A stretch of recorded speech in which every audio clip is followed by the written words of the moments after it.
2019 at Randall Island Park in Harlem, New York City. Stay tuned here because we have so much for you to see from Yandy Smith, the Curly Girl Collective, who are the founders of Curlfest, and so much more.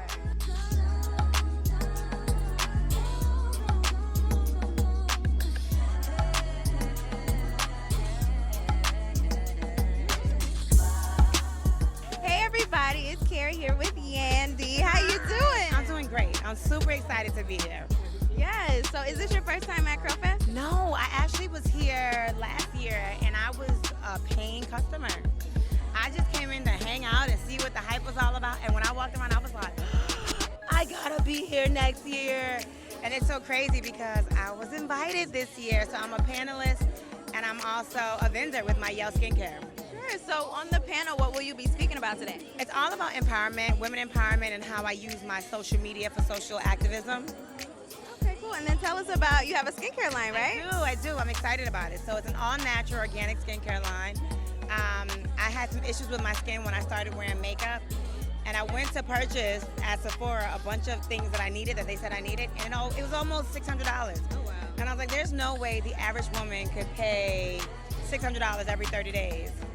So I got with a master esthetician, I got with a chemist, and we created this all-natural plant-based line. And I'm excited. It's been out for it's been out for a year now, and really it's far exceeded my expectation in sales, in reviews, everything. What is it called? It's called Yale Skincare. We have a booth straight back, so if you guys get a second, come right back there. If you have any skin issues, we have something for you. So dry skin, oily skin, hyperpigmentation, acne, or even if you just want to have a preventative line so you don't have those issues, we can help you with that as well. Sure. And then I have to ask you, because you know you have a little girl with beautiful curly hair. So what are some of the things that you are trying to teach her and instill in her to make sure she has that confidence? Well, she understands how much mommy loves her hair because mommy tells her all the time how amazing her hair is. So sometimes we leave her hair out and bushy, sometimes we put it in braids, sometimes we put it in ponytails, sometimes we wear it in afro puffs. And I tell her all the time, your hair is so amazing that we can do all these different things with it. So she loves her hair. Right now her hair is in braids and she has to have her beads, so it's like braids with beads. She was in the pool last night, so it's a little fuzzy, but she even loves it fuzzy.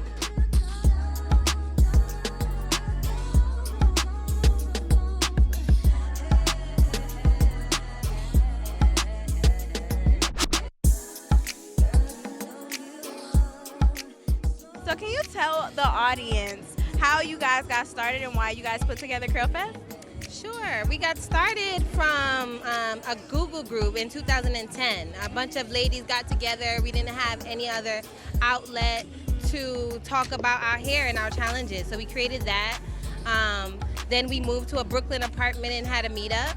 That turned into, let's create Curly Girl Collective and have small events around New York surrounding natural hair. At that time, there weren't any events like that Curly Girl Collective was throwing.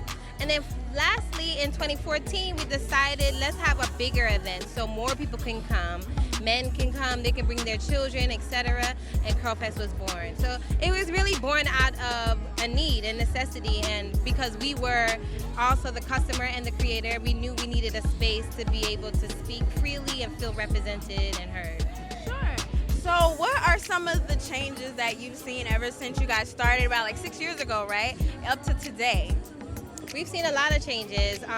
Changes in the way beauty brands market their products, changes in the way we see our advertising show us represented with natural hair, changes like the Crown Act that was just passed in New York.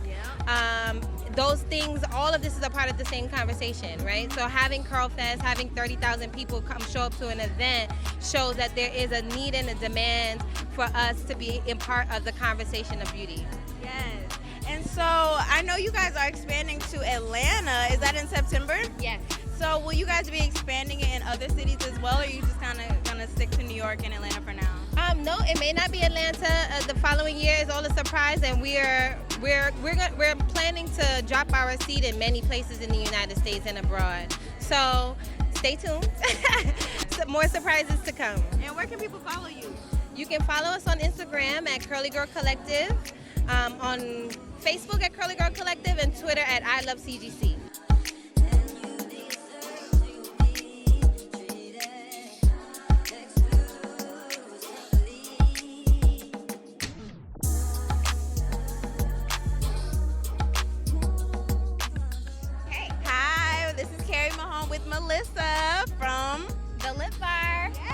are you feeling at Curlfest today? Well, I feel incredibly just proud of these women. We did one of the first Curlfests, and to see it explode, to see all of these women, to see all of these businesses is crazy. I personally haven't been to Curlfest in 3 years, so it's just to watch the glow up of Curlfest in conjunction with the glow up of the Lipbar. It's just it's like a dream come true, and I'm just so proud of them. Right. So tell us about Lipbar and how that all came together. So the Lipbar is vegan and cruelty cosmetics. We exist primarily to change the way people think about beauty. So I always talk about the belief and the emotion that you feel when you're wearing the Lipbar, when you're shopping the Lipbar. For us, it's the products are secondary, right? Of course, the products are bomb, and trust me, they are bomb. But for us, it's okay, well, how do we make sure that we increase representation within the beauty industry? We've been doing this since 2012, before, diversity was a trend. For me, it's always been about really making sure that little brown girls everywhere know that they are enough and that they have representation, so that they don't have to question their beauty. And so that is why I wake up and work hard every day. I always tell people I'm not passionate about makeup, and that is very true.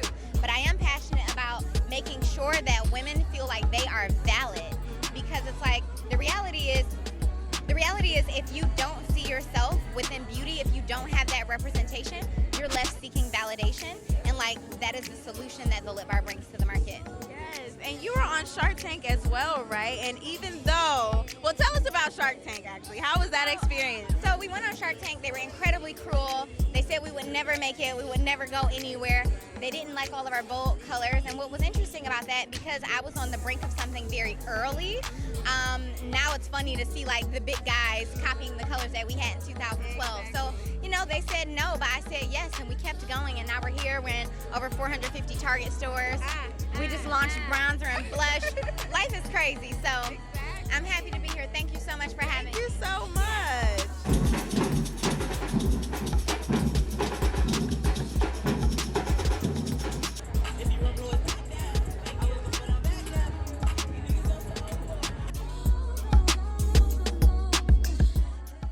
Hey everybody, it's Carrie here with Henny. Hi.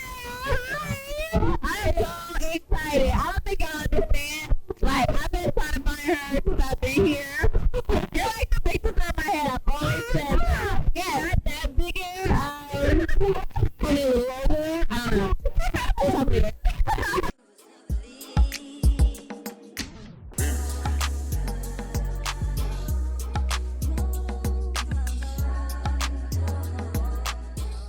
Last year, just being able to see all my supporters, I'm a YouTuber, and I just got overwhelmed with the amount of people that was coming up to me, hugging me. It was a really good atmosphere. It was a big family reunion for girls. I'm the founder of Girl and Hair. I've always been my hair in a professional style.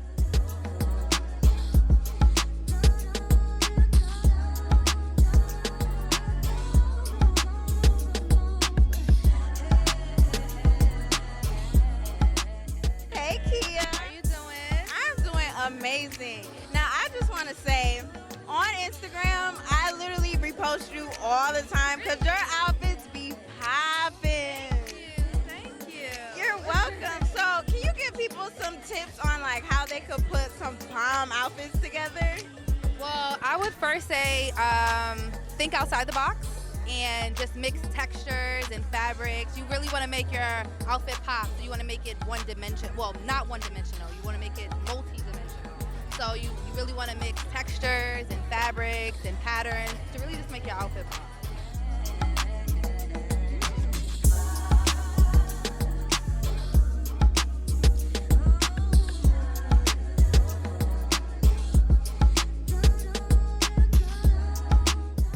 So we're back at the house. Curlfest was completely amazing.